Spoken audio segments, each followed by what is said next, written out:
네, 여러분들하고 은퇴설계, AFPK 은퇴설계 전체 20차 시기에 걸쳐서 저랑 같이 이제 은퇴설계에 대한 이야기를 또 나누실 거예요. 은퇴설계에 대한 부분은 크게 어렵거나, 뭐 다른 과목들도 제가 이제 할 때 말씀드리지만 크게 어렵거나 뭐 그런 부분들은 많지는 않아요.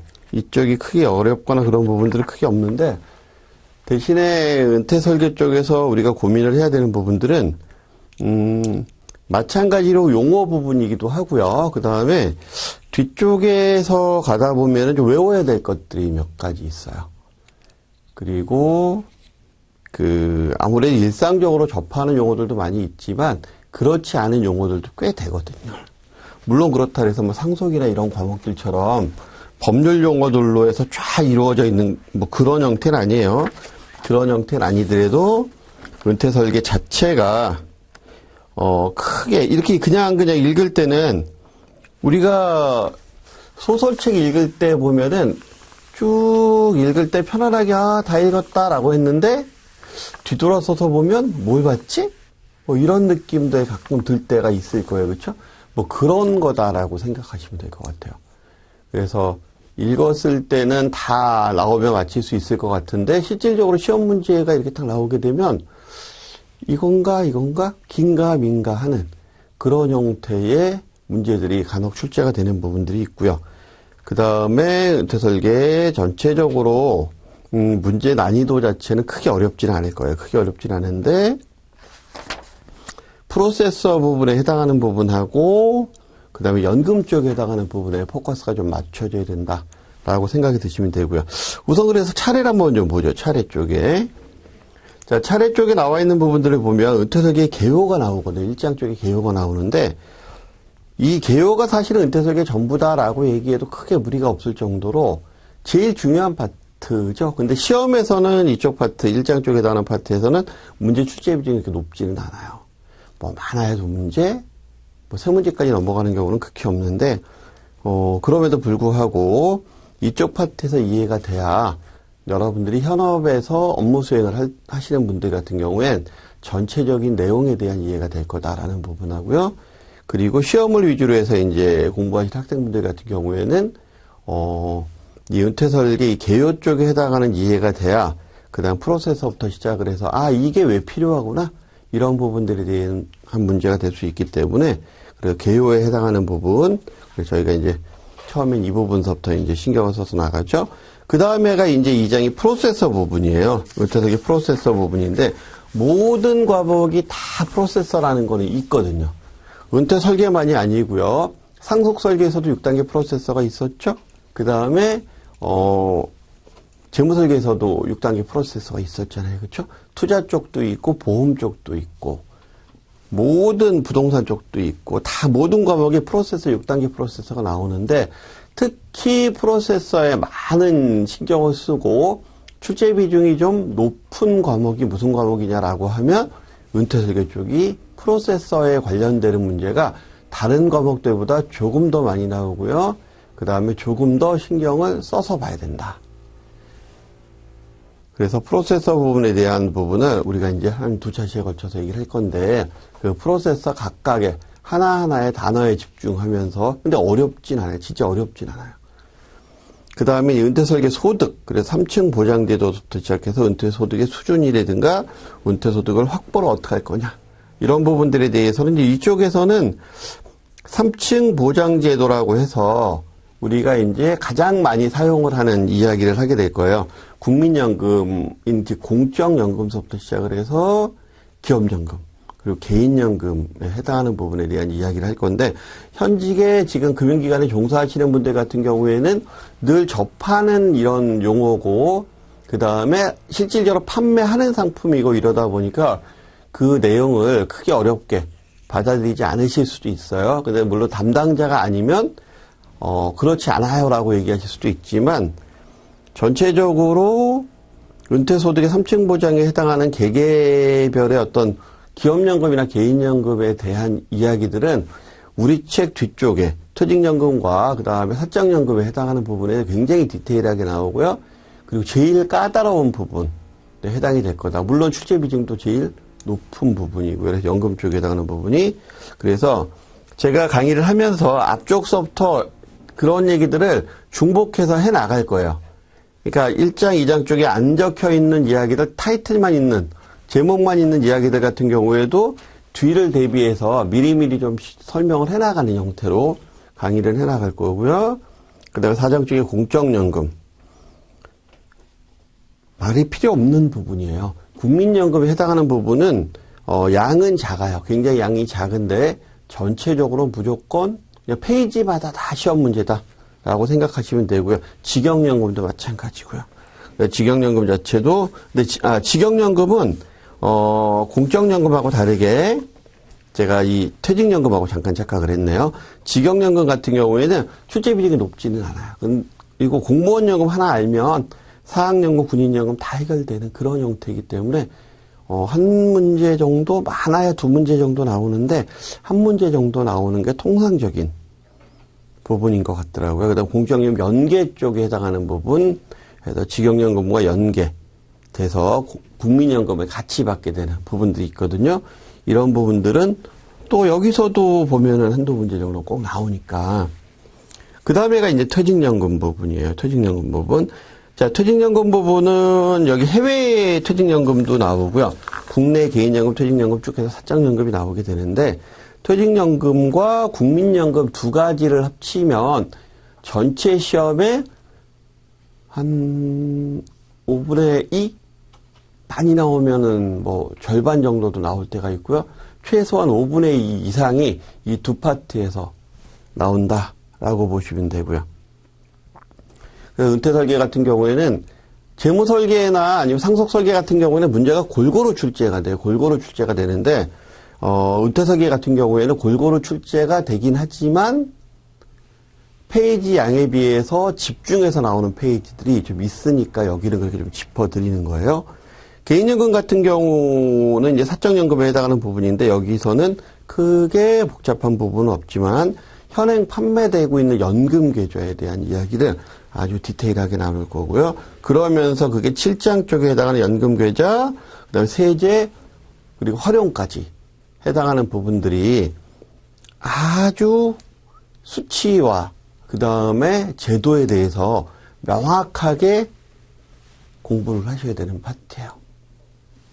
하지만 나오는 부분은 극히 제한적으로 정해져 있기 때문에 우리는 또 거기에 집중을 해서 문제를 제시할 거고요. 그 다음에 노인복지제도. 노인복지제도는 이 전체적으로 봤을 때 한 두 문제 정도, 많으면 세 문제인데 여기서 세 문제 나올 때는 어떤 경우냐면 교재가 바뀐 지 얼마 안 돼서 다른 쪽에서 낼 거 없을 때 이쪽에서 한 세 문제 정도 출제 비중을 갖고 가는데 통상적으로는 두 문제 정도 갖고 가고요.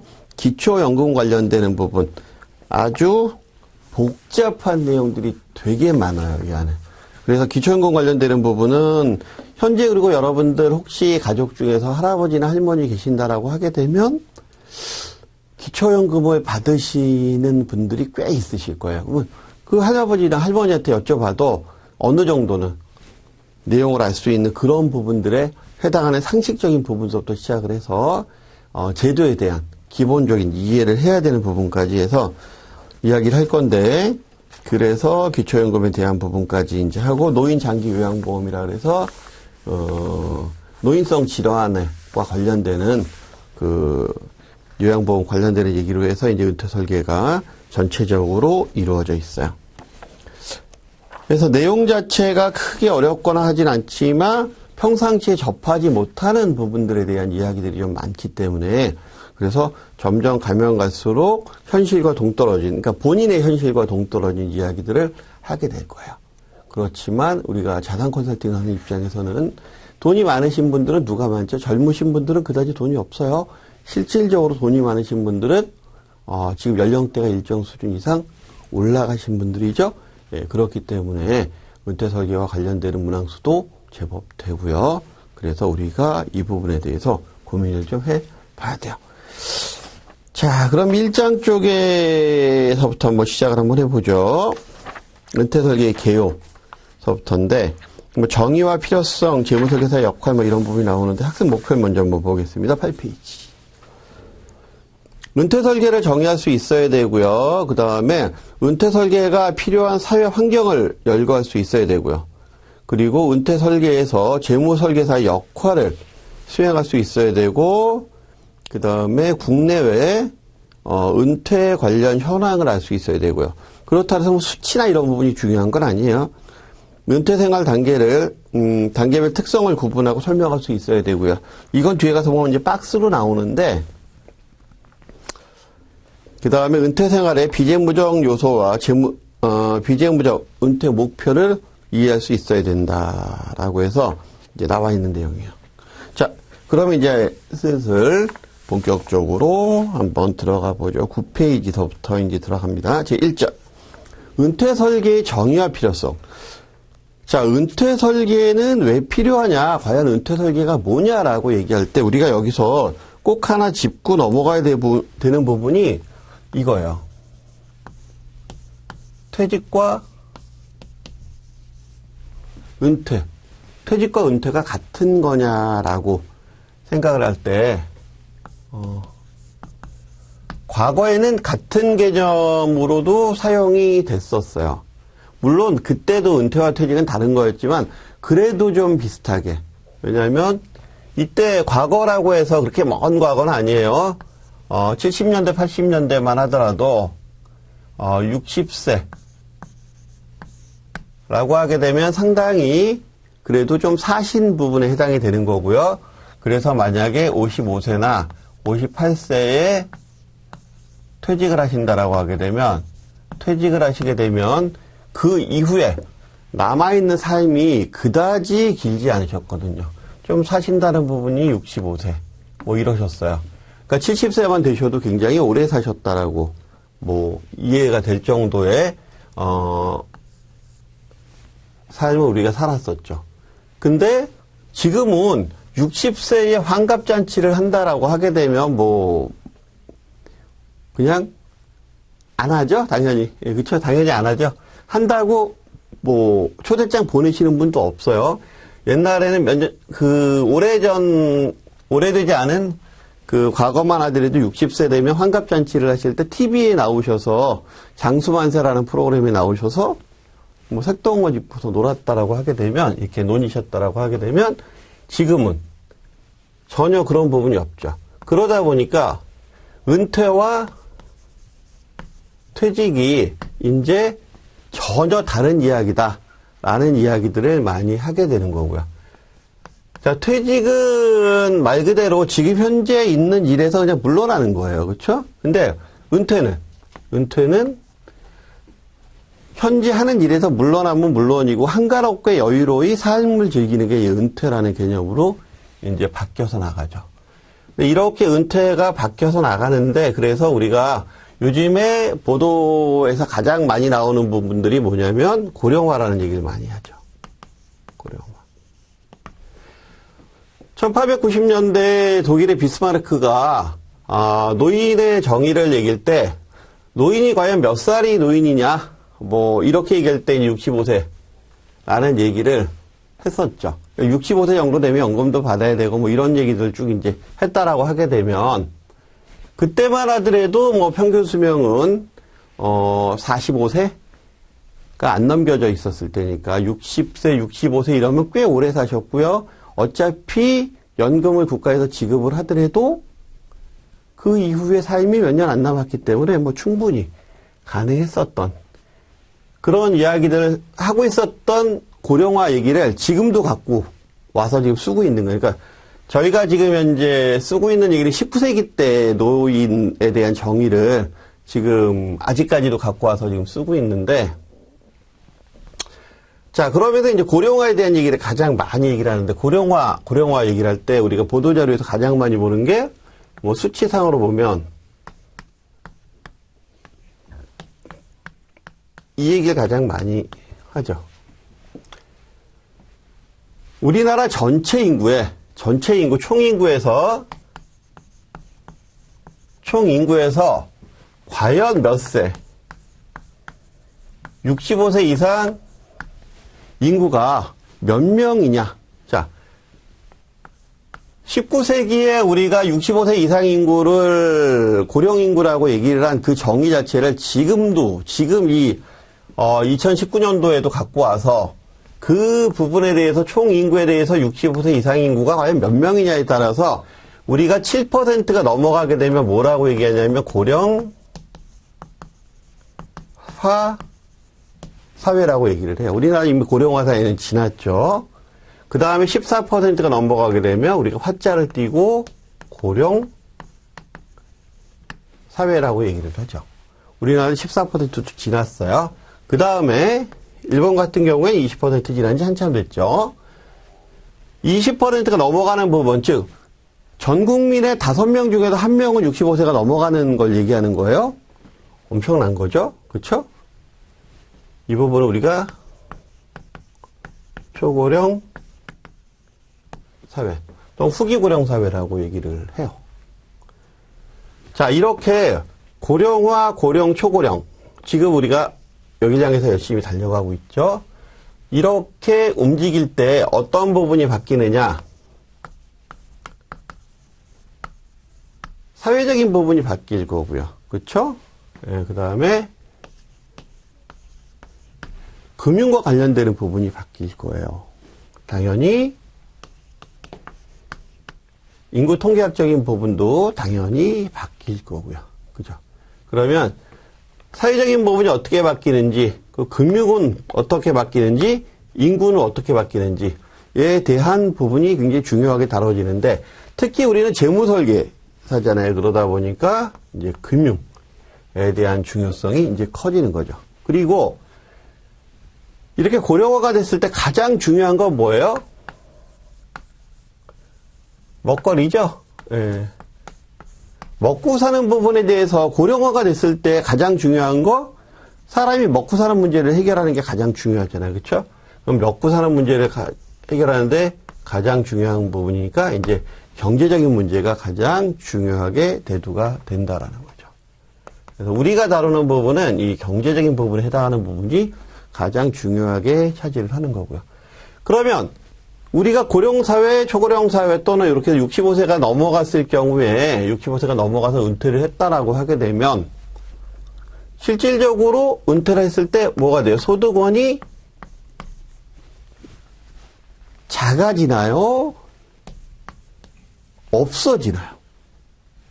실질적으로 우리 모든 교재에서는 소득원이 작아지는 시기이고 이렇게 얘기하지만 실질적으로 퇴직을 하거나 은퇴를 하게 되면 퇴직을 했을 때도 마찬가지지만 은퇴를 했을 때 거의 소득원이 거의 대부분의 국민은 제로가 되죠.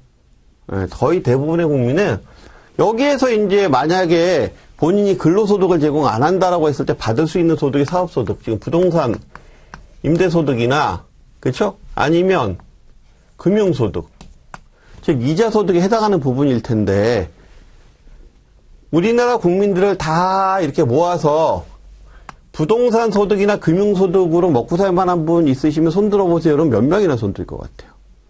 몇 명 없거든. 이렇게 손 들면. 그러면 대부분 뭐 갖고 먹고 사시는 부분이에요? 근로소득 갖고 먹고 살게 되는데 근로소득 자체가 은퇴 이후에 끊어지게 되면 실질적으로 가장 크게 문제가 되는 건 먹고 사는 문제가 된다라는 거죠. 그렇죠? 그 기본적인 생활이 이제 필요하게 되는 거죠. 그래서 가장 중요한 기본적인 의식주에 해당하는 부분을 해결할 수 있는 소득이 어떻게 확보를 할 거냐라는 부분이 이제 가장 고민거리가 되는 부분이죠. 이 기본적인 소득을 해결할 수 있는 가장 중요한 소득원으로 국가에서 뭘 얘기하는 거냐면 국민연금을 얘기하고 있는 거예요. 일반 국민일 경우는 국민연금일 거고요. 그 다음에 공무원분들 같은 경우에 특수에 있는 공무원연금 같은 경우에 공무원분들 같은 경우엔 직역연금이 되겠죠. 그렇죠? 그래서 우리가 이런 법을 합쳐서 다른 말로 공적연금이라고 얘기를 해요. 그러면 전체적으로 공적연금 갖고도 기본적인 생활을 한다라고 하는데 이거는 추상적인 얘기고 실질적으로 기본적인 생활이 가능하냐라는 부분을 갖고 이제 고민을 하게 되면 국민연금 갖고 기본적인 생활을 할 수 있다라고 생각하시는 분들은 사실 없어요. 그죠? 없어요. 그러니까, 그러면 우리가 이제 준비를 해야 되는 거지. 그죠? 준비를 해야 되니까, 근로소득이 발생할 때, 이 근로소득 발생하는 것 중에서 일부를, 기업체 입장에서 보면은 별도로 주는 거다라고 얘기하고요.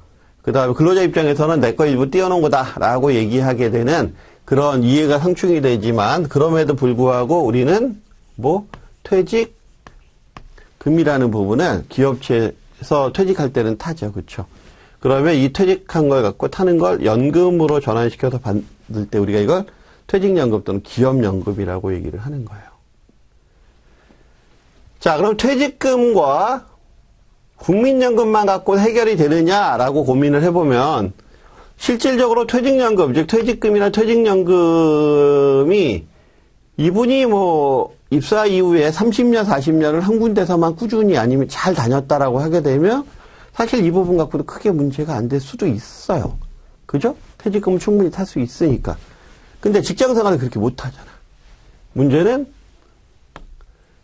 인구통계학적으로 봐도 그렇고 사회적으로 봐도 그렇고요. 우리가 남성 같은 경우에 취직을 몇 살에 할까요? 취업을 일반적으로 자영업을 안 한다라고 했을 때 대학 나오고 군대 갔다 오고 이것저것 하고 그러다가 잘 못하면 대학원도 갔다 와야 되고 그렇죠? 그러면 빨라도 27세에서 30세 정도의 취업을 한다라고 해보자고요. 요즘에 노동시장의 유연성이라는 얘기를 많이 하죠. 예, 노동시장의 유연성은 뒤집어서 얘기하면 근로자보고 굉장히 힘들게 살아라 라는 얘기예요. 간단히 얘기하면 말은 멋있지. 노동시장의 유연성. 그렇죠? 예, 경제인들 즉 기업체 입장에서는 필요한 경우에 신축적으로 노동시장을 완급 조절을 할 수 있게 해준 게 뭐예요? 노동시장의 유연성이거든. 그렇기 때문에 노동시장의 유연성 하면서 우리가 IMF 이후에 우리가 새롭게 나오는 그 근로자들의 계층이 있죠. 비정규직. 그렇죠? 27세에서 30세인 분이 정규직과 비정규직으로 갈 확률에서 비정규직으로 갈 확률이 상당히 높죠. 그렇죠?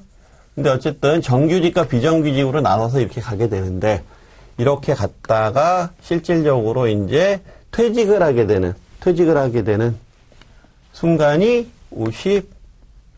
통상적으로 이거보다 적을 때도 있어요. 적은 기업도 있는데 52세에서 55세 사이가 실질적인 퇴직 연령이죠. 이거보다 더 적을 수도 있어요.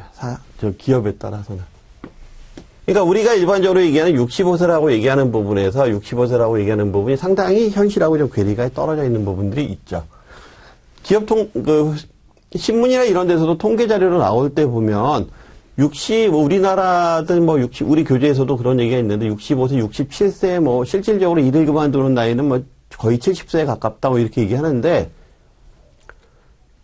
그거는 그냥 이것저것 알바까지 포함하고 해서 근근히 생활하면서 하는 부분까지 포함했을 때의 얘기일 거고요. 실질적으로 보면은 55세 이후 되면 대부분의 경우는 주력으로 얘기하는 소득은 거의 끊어지는 상태가 되게 되는 경우가 많이 있어요.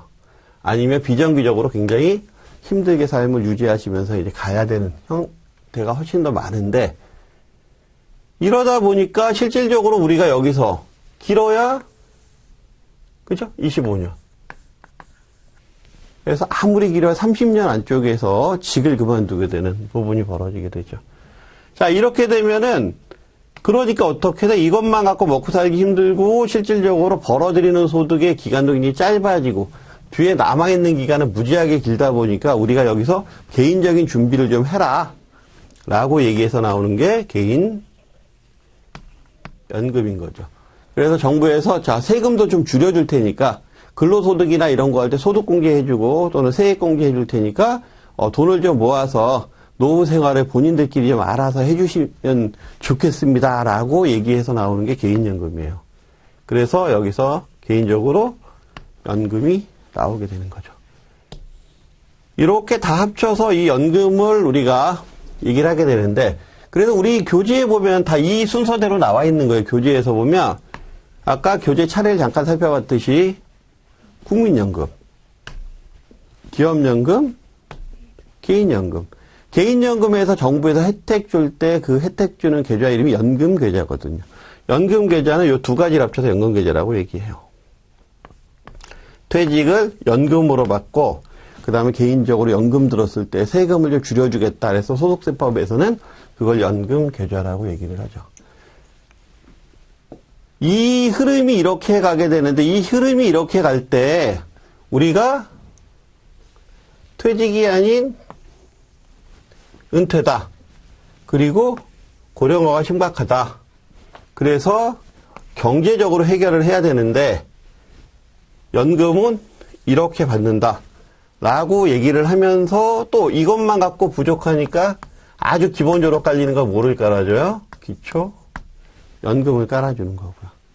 그래서 기초연금이 실질적으로 이 맨 밑에 바닥, 이거 거꾸로 이렇게 뒤집어 놓고 보면 맨 밑에 바닥에 깔려 있는 얘기가 되는 거고요. 그 다음에 장기 요양보험. 치매나 이런 부분 걸렸을 때 개인 가정이 이제 해결할 수 있는 시대는 지났다. 그러니까 정부에서 이거는 국가적인 차원에서 해결을 해야 된다라고 하면서 나오는 게 이제 장기 요양급여죠. 네, 해당하는 부분. 자, 이렇게 이제 큰 흐름으로 저희가 볼 거라는 거예요. 거기서 이제 지금 이 부분. 은퇴가 뭐냐?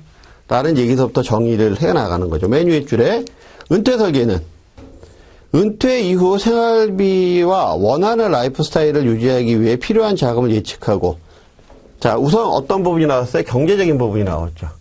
필요한 자금을 예측하고, 이를 은퇴 이전에 준비하는 것을 말한다.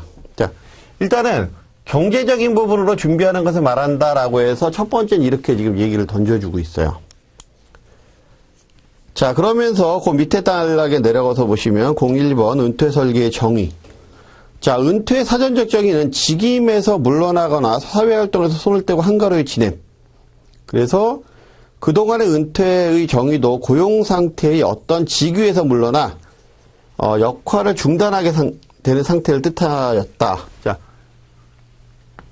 거의 뭐 직에서 물러나서 한가로이 지내는 이런 부분에 대한 개념이었다. 근데 뭐 정확하게 이런 개념은 아니죠. 은퇴는. 그렇죠? 왜냐하면 퇴직을 했다 해서 한가로이 지내는 건 아니잖아요. 만약에 35세에 퇴직했으면 직장 다시 구하려고 열심히 바쁘겠죠. 그렇죠? 그렇기 때문에 그럼 퇴직은 언제든지 여러 차례가 있지만 은퇴 같은 경우는 그런 건 아니죠.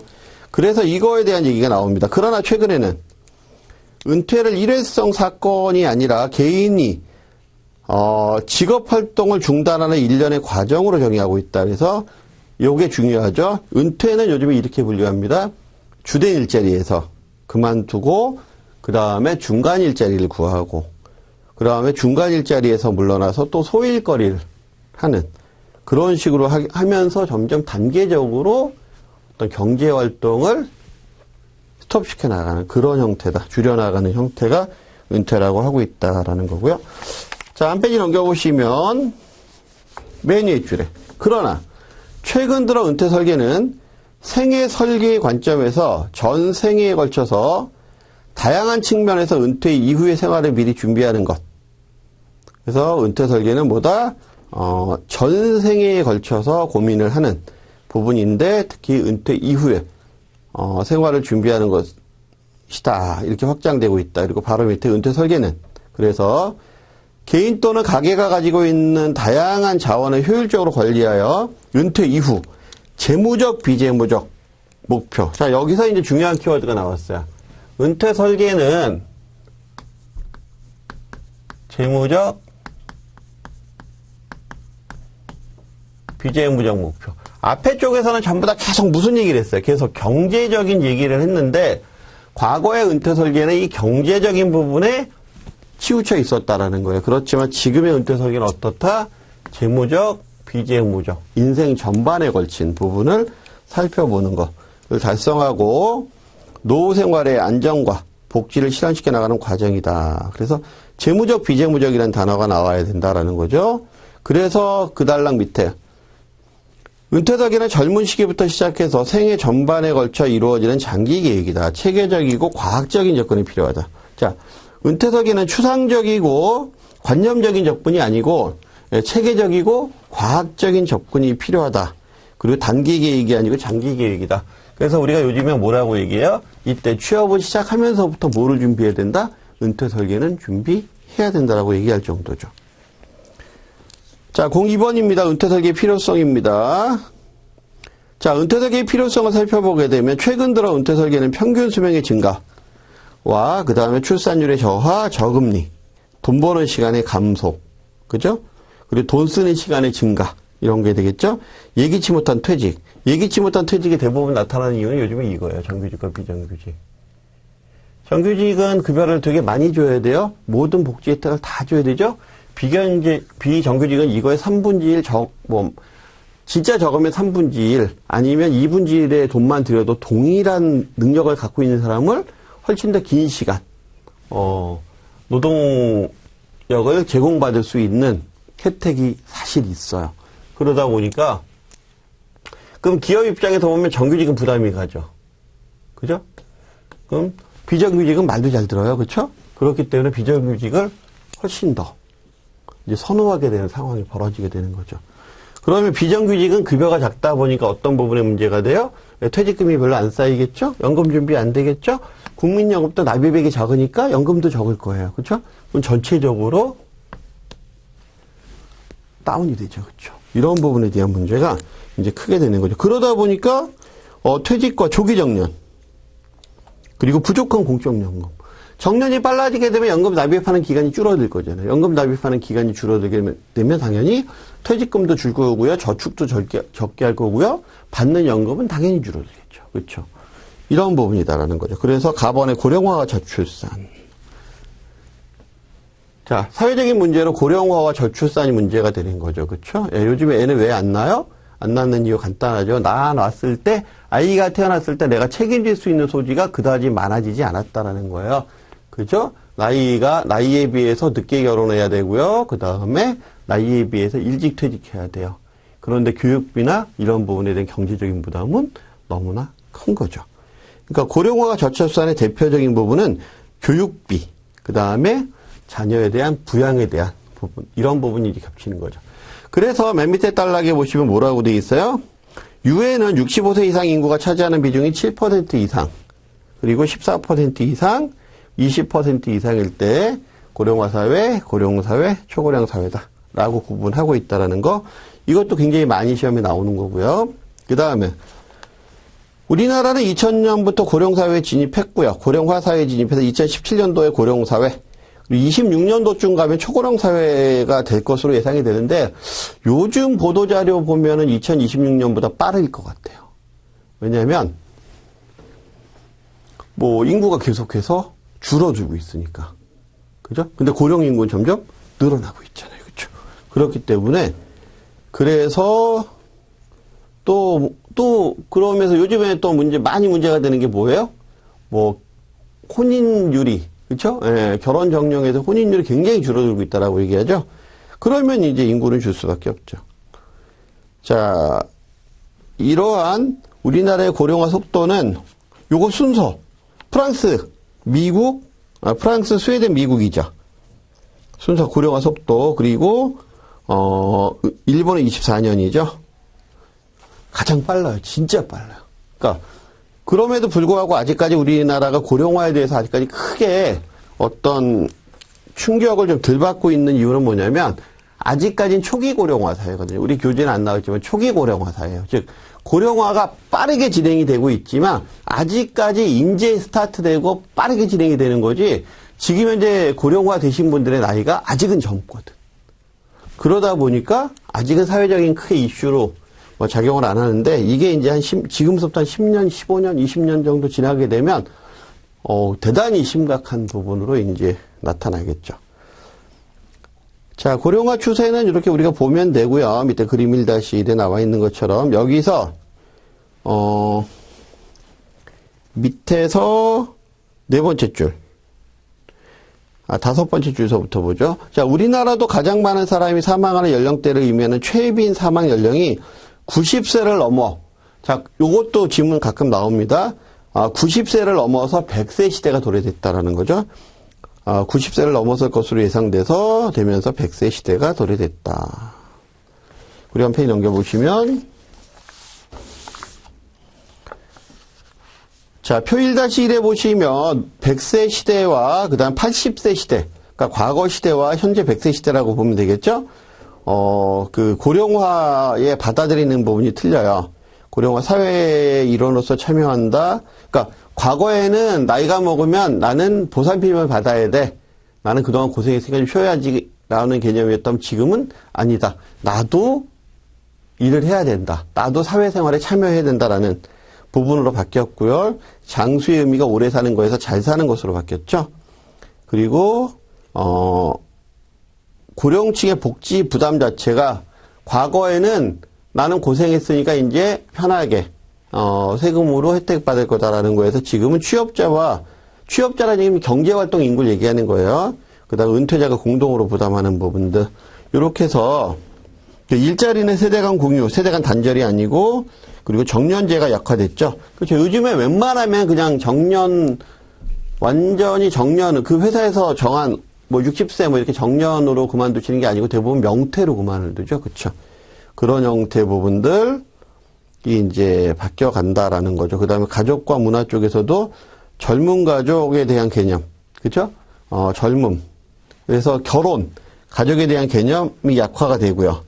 그리고 1인 가구 또는 공동체 가구. 그래서 점점 가구가 아예 젊어지는 부분들이 생긴다라는 거죠. 그렇죠? 1인 가구 그럼 혼자 나가서 사니까. 그렇죠? 과거에는 이제 부부 중심으로 움직였다라고 하게 되면 그래서 가족 문화 자체가 젊은 사람들이 다 흩어져서 살게 되는 그런 부분이 되는 거고요. 자, 나머지 부분은 밑에 부분을 좀 읽어보시면 될 것 같고 그 다음에가 이제 13페이지 노년 부양비와 노령화 지수. 일단 노년 부양비와 노령화 지수라고 얘기하게 되면 이 부분도 시험에 굉장히 많이 나오는 부분이에요. 우리가 0에서 14세까지는 유전인구라고 얘기를 하고요. 15세에서 64세까지를 경제활동 가능인가라고 얘기해요. 경제활동 가능인구라고 얘기를 하고요. 65세 이상을 노년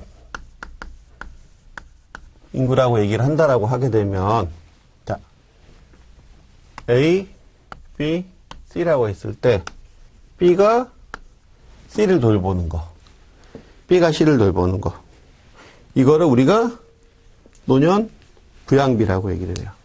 노년 부양비. 그리고 A와 C의 비중, 이걸 노령화 지수라고 얘기를 하죠. 그래서 거기 보시면 두 번째 단락에 보면 2015년도 현재 생산 가능 인구, 생산 가능 인구가 경제활동 가능 인구를 얘기하는 거거든요. 100명당 65세 이상 고령자, 그 뭐라고 얘기해? 노년 부양비라고 얘기를 하죠. 그걸 노년 부양비라고 얘기를 하는 거고요. 그래서 수치 나옵니다. 100명당 17.9명, 5.6명 이런 식으로 수치가 나와 있죠. 생산 가능 인구 5.6명이 1명의 고령자를 부양한다. 이런 형태로 해서 나와 있죠. 이거 예문으로 자주 나오는 거니까 이걸 잘 기억하셔야 돼요. 그래서 경제활동 인구 몇 명인데 65세 이상이 몇 명이니까 그래서 노년 부양비는 몇이다. 이렇게 하면 맞냐 틀리냐 이런 부분 나오는 거 있고요. 그 다음에가 밑에 단락에 보시면 유소년 인구 0에서 14세 인구죠. 100명당 65세 인구. 그래서 유소년 인구 대비해서 65세 인구가 몇 명이냐를 가지고 뭐를 따져요? 고령화 지수를 따진다라는 거죠. 자, 이런 부분들 우리가 시험에서는 수치를 주면서 이렇게 하죠. 그래서 유소년 인구에 대한 건 몇이다. 또는 고령화 지수가 어떻게 된다. 이런 부분을 경제활동 가능 인구는 15세에서 64세까지다. 또는 유전 인구는 0세에서 19세까지, 미성년자까지를 포함한다. 이렇게 해서 나오게 되면 틀린 얘기가 되는 거죠. 그렇죠. 그런 부분들. 그 다음에 다번이 이제 근로 환경에 대한 변화. 근로 환경이 변하죠. 그쵸? 근로 환경이 남성만 얘기해놨는데 변합니다. 그래서 근로 환경에 대한 변화 부분. 첫 번째 줄에 보면 기대여명의 증가와 더불어 은퇴 시기가 빨라지면서 경제활동 기간과 돈을 소비하는 기간의 차이가 커진다. 그렇죠? 경제활동 기간과 실질적으로 돈을 소비하는 100세 시대가 도래했으니까 그렇죠? 기간의 차이가 점점 커진다라는 거죠. 나머지 부분은 밑에 쭉 다 설명드린 부분이에요. 요거는 뭐 줄을 어느 거 긋고 뭐 이런 게 애매모호하기 때문에 전체적으로 제가 설명을 드린 부분이니까 보시면 되고요. 그 다음에 근로환경의 변화 다음에 무슨 변화? 사회적인 변화. 그렇죠? 경제환경의 변화. 자, 경제환경, 저금리가 지금 지속되고 있죠? 저금리가 지속되고 있어요. 그래서 저금리의 지속은, 안전한 예적금만으로는 은퇴자금 마련하기가 불가능하다라는 거죠. 그래서 은퇴자금 마련하기는 어떻다? 불가능하다. 왜? 과거에는 이렇게 했었어요. IMF 때만 하더라도 그렇고요. 그 전에 경제가 우리가 그 고도성장을 할 때는 예금금리가 IMF 때는 뭐 한 25%, 은행 예금금리가 뭐 20%, 25% 뭐 이랬어요. 그럼 만약에 20% 정도만 된다고 하면 1억 넣어놓으면 1년에 2천만 원 받았거든요. 이자로만. 물론 여기서 세금 떨어지지만. 그럼 3억 넣어놓으면 1년에 한 6천만 원 받았어요. 이자로만. 그러면 6천 정도 되면 생활 가능하지 않나요? 부부끼리. 그렇죠? 충분히 가능하죠? 예. 근데 요즘은 3억 넣어놓으면 2%가 채 안 되는데 2% 잡아도 600만 원 나와요. 3억 넣어놨을 때. 은행에다 넣어놓으면. 이것도 높은 금리야 지금. 세금도 감안해야 돼요. 여기서 일부 빠져. 세금 빠진다고. 그러면 3억 넣어놓고 600만 원 이자 받는다고 하게 되면 이제 이거 갖고 생활 도저히 불가능하죠. 그렇죠? 불과 몇십 년 만에 이렇게 경제적인 환경이 바뀌었다는 게 금융적인 환경 자체가. 그러니까 여기서 이제 우리가 고민해 봐야 되는 게 뭐예요? 당연히 고수익 상품은 이제 쫓아가야 될 거잖아요. 그렇죠? 근데 고수익 상품이면 뭐가 따라가요? 고위험이 따라오잖아요. 그렇죠? 이게 이제 문제가 된다라는 거죠. 이런 부분들이. 자, 그래서 15페이지에 은퇴설계, 재무설계사의 역할. 맨 첫 번째. 은퇴설계는 스스로 해결하기 어렵고 전문성이 요구되므로 재무설계사 등 은퇴설계 전문가의 도움이 반드시 필요하다라는 거. 그리고 한 페이지 넘겨보시면 16페이지 맨 밑에 단락에 은퇴설계에서 재무설계사는 재무적, 비재무적 은퇴설계 영역에서 다루는 다양한 부분에 대한 전문적인 조언과 상담, 정보 제공 등을 할 수 있어야 된다라는 거죠. 그리고 이제 그래서 우리가 이제 2절 쪽으로 한번 살펴보죠. 은퇴설계 관련 국내외 상황. 자, 은퇴준비 현황을 좀 살펴볼까요? 은퇴준비 현황. 자, 페이지 17페이지에 은퇴준비 현황을 좀 보게 되면 우리나라는 일단 기본적으로 은퇴준비 현황이 잘 돼 있을까, 안 돼 있을까? 그죠? 잘 안 돼 있다가 정답이에요. 뭐 시험이니까 그래도 잘 돼 있어요. 뭐 이렇게가 아니고 잘 안 돼 있다가 정답이에요. OECD 평균보다 모질랄까, 나을까? 모질난다가 정상이에요. 한번 보죠. 자, 첫 번째 줄에 보시면, 가번 국내에 OECD의 2015년도 보고서에 의하면 우리나라의 빈곤층은 49.6%, 노인 빈곤율이 49.6%고요. OECD 평균이 11.1%예요. 그러니까 거의 뭐 4배 수준으로 매우 취약한 수준이다.